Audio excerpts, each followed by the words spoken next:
nous assistons à un moment particulier de l'histoire, un moment unique dans l'histoire, la première fois où le germanium part du Congo. Alors, en quoi ce moment est-il unique? Il est unique d'abord par l'importance que revêt ce minerai, le germanium. Ce métalloïde rare est plus qu'un simple matériau. Il est la clé des technologies de pointe.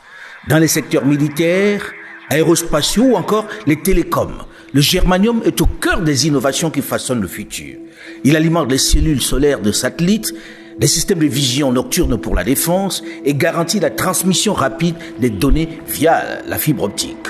Après le coltan, le cobalt, le cuivre et bien d'autres minéraux, voilà la première expédition de l'un des minéraux les plus recherchés au monde. Cette expédition est un moment unique aussi parce que pendant 20 ans, dans cette mine, la Gécamine produisait de l'alliage que l'on envoyait en Chine avec le cuivre, le cobalt et le zinc.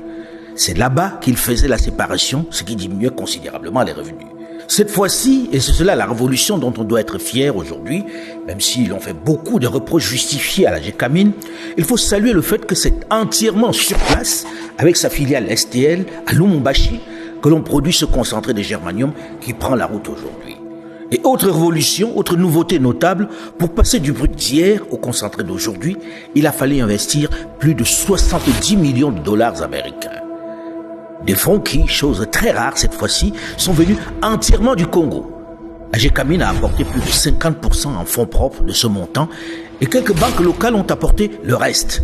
Chose exceptionnelle dont la Gécamine n'a pas eu recours aux prêts léonins traditionnels. Et cette transformation sur place au Congo, à Lumumbashi, multiplie aussitôt les prix par 5. On a donc un effet multiplicateur qui est de 5 fois plus. Il faut dénoncer lorsque c'est nécessaire et féliciter aussi lorsque c'est bon. Bien fait.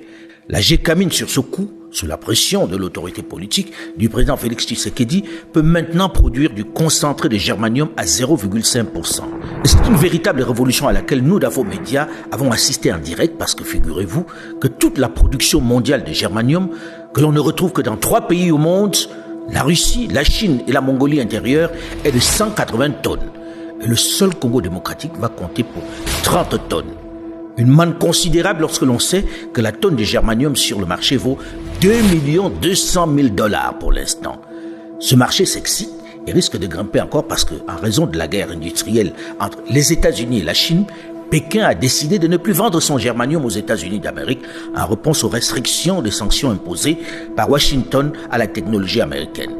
Ceci signifie donc que le Congo démocratique fait l'objet encore une fois d'une cour assidue de grandes puissances.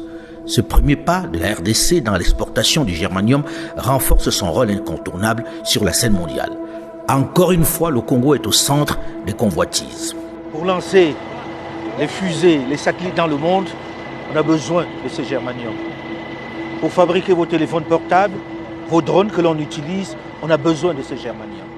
Ainsi, la RDC, le cœur de l'Afrique, riche en ressources stratégiques, devient le centre névralgique où se dessine l'avenir technologique de la planète. Elle confirme son statut de pays solution. Elle l'est davantage avec ce germanium qui arrive sur le marché un peu plus transformé sur place par les Congolais eux-mêmes, à travers la centenaire Gécamine. Lorsqu'on dit que le Congo est riche, certains y voient des fantasmes. Lorsqu'on dit que le Congo c'est le pays solution, certains voient encore des discours, des slogans. Mais en réalité, est-ce que ce n'est pas un pays béni de Dieu? Seulement, il ne faut pas que toutes ces richesses fassent encore une fois le malheur des Congolais. Aux autorités de prendre soin, de bien négocier auprès de ses partenaires, de ses clients aux abois, pour que ces richesses soient plutôt source de paix et de prospérité pour tous. Et que la Gécamine revisite profondément son modèle. Le meilleur est peut-être à venir.